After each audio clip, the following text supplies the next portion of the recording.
તમારી જોડે શું માગે છે? આ બિલાડી કૂતરું એક મુઠ્ઠી અનાજ, એક મુઠ્ઠી ખોરાક એની જિંદગી બચાવી શકે છે. તમે એકવાર એની જોડે અનુભવ, એનો લાગણી, એને પ્રેમ તમે જિંદગી પર નહીં ભૂલી શકો. મહેરબાની કરીને મારો નહીં, પ્લીઝ, અરે પ્રેમ કરો. અમદાવાદના સારંગપુરમાં આવેલી એક પોળ. આજે અમે આપને એક વિશેષ જગ્યા, એક વિશેષ વ્યક્તિ સાથે મળવાના છીએ. સૌથી પહેલા તો આ પોળની જેમ અંદર આવશો ત્યારે આપને પીપળનું એક સુંદર વૃક્ષ જોવા મળશે, જેની નીચે અગરબત્તી પ્રગટી રહી છે. પરંતુ ફક્ત અગરબત્તીની સુગંધ નહીં, પરંતુ આ પીપળના વૃક્ષ અને અગરબત્તીની સાથે જેમ જેમ આપણે આગળ વધશું, માનવતાની સુગંધ પણ અહીંયા પ્રગટી રહી છે. અને એ એટલી વિશેષ, એટલી અનોખી છે. એટલા માટે જ અમે આ વિશેષ રજૂઆતમાં આજે આપને એક એવા વ્યક્તિત્વ સાથે મળવા જઈ રહ્યા છે કે જે ખરેખરમાં માનવતાની સુગંધ છે તે ખરેખરમાં મહેકાવતા જોવા મળી રહ્યા છે. અમારી વિશેષ રજૂઆતમાં આપનું સ્વાગત છે. હું છું આપની સાથે લુબના ખાન, અને આજે હું આપને આ વિશેષ જગ્યા પર કેમ લાવી છું તે સૌથી પહેલા બતાવું. આજનો જમાનો એટલો સ્વાર્થી છે કે લોકો માણસને પણ ભોજન નથી કરાવતા. ત્યારે આજે એક એવા વ્યક્તિત્વ સાથે, એક એવી શખ્સિયત સાથે હું આપને મળવા જઈ રહી છું કે જેને હું કેટમેન કહું કે દેવદૂત કહું કે ભગવાનનો માણસ કહું, એ સમગ્ર અહેવાલ જોયા બાદ આપ જ નક્કી કરી લેજો કે આ વ્યક્તિને શું કહેવું જોઈએ. કેટમેન કહેવું જોઈએ કે પછી એક ફરિશ્તો કહેવો જોઈએ કે પછી ભગવાનનો માણસ કહેવો જોઈએ. નવરંગ સુખડિયા એક એવા વ્યક્તિ છે કે જેમના ઘરમાં 40 થી વધારે બિલાડીઓ છે, અને આ વ્યક્તિનું સમગ્ર જીવન છે તે આ અબોલ પશુઓ માટે કહી શકાય કે તેમણે સમર્પિત કરી લીધો છે. તો આજે ખાસ વ્યક્તિત્વ સાથે આપણે મુલાકાત કરીશું અને જાણીશું કે આ જે માનવ સેવા લોકો નથી કરતા, પશુઓ માટે તો બહુ દૂરની વાત છે, માનવતા માટે પણ લોકો જ્યારે સેવા નથી કરતા, ત્યારે આજના આ જમાનામાં આટલા બધા પશુઓ માટે પોતાની સમગ્ર પગાર અને જીવનને ખર્ચી નાખનાર આ વ્યક્તિત્વની શું કહાની છે તે આપણે જાણવાનો આજે પ્રયાસ કરીએ.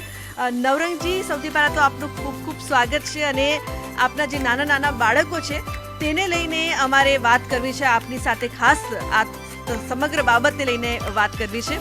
સૌથી પહેલા તો જણાવો.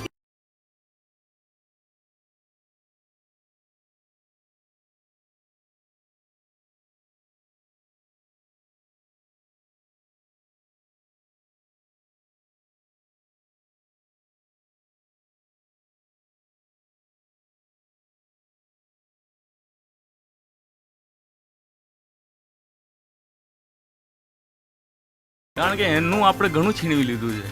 આ કોન્ક્રીટના જંગલો બનાવીને, આ બધાની દુનિયા, એને રહેવાના જંગલો, નદીઓ, પહાડો, એ બધું છીનવીને આ બધા જીવન આપણા ઉપર આધારિત કરી દીધા છે.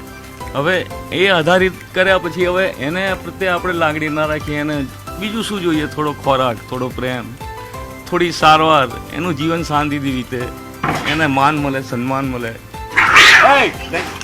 એને શાંતિથી જીવી શકે એ રીતે આપણે વ્યવસ્થા કંઈક કરવી જોઈએ, એવું મારું માનવું છે.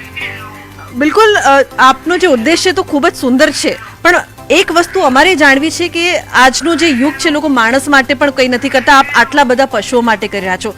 આ કહાનીની શરૂઆત ક્યારથી શરૂ થઈ? ક્યારથી આપને આ પ્રેરણા મળી કે હું આ બધી બિલાડીઓની સારવાર કરું, એમના માટે મારું સમગ્ર જીવન છે તે સમર્પિત કરી દઉં? હવે પ્રેરણા તો આ બધું કુટુંબ, અમારા ફેમિલીમાં જ રહેલું છે. કારણ કે ને બીજું કે આપણા પૂર્વજો બી કહેતા હતા કે આપણે જમતા ખાતા પહેલાં ગાય કૂતરાનું થોડું કાઢવું જોઈએ, એટલે એ બધું ફેમિલીમાં જ હતું. પણ એક 2014ની સાલમાં એક બિલાડી મારા ઘરે આવી હતી, પ્રેગ્નન્ટ હતી અને ખૂબ ગંભીર હાલતમાં હતી. એની નિમિત્તે થોડી સારવાર કરાવી અને એણે 2 બચ્ચા સરસ આપ્યા. હવે એ 2 બચ્ચાને સાચવવામાં મેં એને ઘરમાં સરસ રીતે રાખ્યા. હવે એ સંસાર એનો વધતો ગયો. એનું નામ નેન્સી હતું. હવે આ બધી જે બિલાડીઓ આપણે દેખાઈ રહી છે એ બધી એક જ વંશજની બિલાડીઓ છે. એના પછી ધીમે ધીમે વધતું ગયું, એમ લાગણી વધતી ગઈ, પ્રેરણા વધતી ગઈ, એને માન મળે, સન્માન મળે, એને ખાવાનું મળે, એને એબ્યુઝ ના થાય, એની મેડિકલ સારવાર મળે, એ બધું ધીમે ધીમે કરતાં હવે દરેક અબોલ જીવ પ્રત્યે લાગણી વધતી ગઈ છે. કારણ કે આપણે એમનું ઘણું છીનવી લીધું છે. મારી આ સેવા નથી, પણ આપણે જે લીધું છે એમ થોડું પાછું આપવાની મારી એક નૈતિક ફરજ સમજું છું, એ હું નિભાવી રહ્યો છું. અચ્છા, આપની પાસે ટોટલ કેટલી બધી બિલાડી છે? કારણ કે હું ઘણી બધી બિલાડીઓ જોઈ રહી છું. અહીંયા છે, હું એન્ટર થઈ ત્યારે દિવાલ પર હતી, પાછળ પણ ઘણી બધી બિલાડીઓ છે. તો ટોટલ અત્યારે આપની પાસે કેટલી બિલાડીઓ છે? અને જેવી રીતે આપે વાતચીતમાં પણ જણાવ્યું કે નેન્સીના જ આ જે બાળકો છે તે જન્મ લઈ રહ્યા છે અને વંશ છે તે ધીમે ધીમે આગળ વધી રહ્યું છે. અત્યારે આ એકચ્યુઅલી બિલાડીઓ બધી બહાર, અમુક બિલાડી તો બહારથી ફરવા આવે, એને પૂરું ખાવા આવતી હોય, કારણ કે અહીં નાના બચ્ચા મેન અહીં મોટા થાય છે કારણ કે આગળ પાછળની 5 થી 6 પોળોનો અહીં બિલાડીઓ ખાવા આવે. એને 2 ટાઈમ 3 ટાઈમે ખાવાના વાડકા પડ્યા જ હોય. પોળમાં દરેક જગ્યાએ અમુક સ્થળ ઉપર એની જગ્યા ઉપર એનું ખોરાક મળી રહે. હવે ખાસ અહીં મેં જોયું છે કે આ બિલાડીઓ શું કરે છે કે એનો બર્થ બચ્ચાનો ગમે ત્યાં થાય, જન્મ થાય આગળ પાછળ ગમે ત્યાં, પણ 1-2 મહિના થાય એટલે અહીં લાઈન મૂકી દે છે. હવે એ બચ્ચા કારણ કે અહીં એને એવું લાગતું હશે કે આ જગ્યા સેફ છે, એને સારવાર મળશે, એને ખોરાક મળશે, એની જિંદગી સેવ થશે. પછી એ બચ્ચા મોટા થાય, પછી ફરતા થાય, એને ક્યાંય હું પાંજરામાં નથી રાખતો. એની કુદરતી જિંદગી જીવે, મારાથી બનતી એની જિંદગી જીવવાની વ્યવસ્થા હું કરી આપું છું. એને ખોરાક, પાણી અને સારી મેડિકલ સારવાર મળે અને એનું જિંદગી આ કુદરતી વાતાવરણમાં સરસ રીતે જીવે, એ જ મારો મેઇન પ્રયત્ન છે. અચ્છા, કુલ ટોટલ આપની પોતાની કેટલી બિલાડીઓ છે? કુલ અત્યારે ઘરમાં નાના બચ્ચા સાથે લગભગ 30-40 બિલાડીઓ હોય. અને બહારની બધી જુદી, એ બધી ખાઈને ફરતી હોય.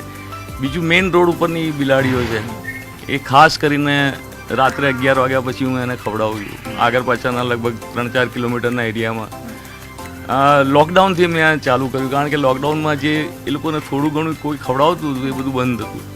તો પછી મેં રાતે જોયું તો ઘણી બિલાડીઓ ભૂખી કરવડતી હતી. એટલે મેં લગભગ 4 વર્ષથી રાતે 11 થી 1ની અંદર હું મેઇન રોડ ઉપર જે શટર એની સ્પોટ હોય છે, ફિક્સ જગ્યાઓ, ત્યાં બેઠી હોય અને ફૂડ ને રાત્રે 11 થી 1માં દરરોજ કાયમ 1 દિવસ પાડ્યા વગર મેં ખવડાવ્યું લગભગ 4 વર્ષથી. અચ્છા, આપ જીએસટીના એક અધિકારી રહી ચૂક્યા છો અને જે પ્રકારથી આ જે બિલાડીઓ છે, આટલી બધી બિલાડીઓ છે, તમામનું ભોજનનું સાર સંભાળ રાખવાનું, મેડિકલ તેમને જે જરૂર હોય તેનો ખર્ચો પણ આપ કરો છો. હું પણ સારી રીતે જાણું છું કે ઓપરેશન સુદ્ધાના ખર્ચા હોય છે એ પણ આપ ઉપાડી લો છો. અને આજનો જે જમાનો છે ખૂબ જ મોંઘવારીનો જમાનો છે. કઈ રીતે મેનેજ કરો છો આટલી બધી બિલાડીઓને રાખવું, તેમની પાછળ ખર્ચ કરવું, તેમની સાર સંભાળ કરવી આ મોંઘવારીના જમાનામાં? હવે મેમ પરિસ્થિતિ એ છે કે હું જીએસટીમાં ઇન્સ્પેક્ટર તરીકે મેં 38 વર્ષની નોકરી કરી અને ઓગસ્ટ 21માં રિટાયર થયો. એ વખતે લગભગ લાખ જેવો પગાર હતો, 1 લાખ જેવો. એટલે આમાંથી 35-40 હજારનો એવરેજ ખર્ચ થાય છે આ પાછળ. ફૂડ છે, મેડિકલ છે, બધું થઈ, એટલે બધું પોસાતું હતું. પણ હવે રિટાયરમેન્ટ પછી મારું પેન્શન 35,000 છે. એટલે આ બધું કુદરતની લીલા છે બધી. એ વખતે સમય નહોતો ને પૈસા હતા. હવે કદાચ પૈસા ખૂટશે પણ બધું ઉપરવાળો ગોઠવી દેશે. આપણે તો ખાલી નિમિત્ત છે આ બધાના, બાકી બધું ઉપરવાળો ગોઠવે છે. એ મુજબ આપણે ખાલી એક્ટર છીએ, ઉપર ડાયરેક્શન મુજબ કામ કરવાનું છે. એણે સોંપેલું કામ છે અને એ રીતે શાંતિથી આપણે કરવાનું. બીજું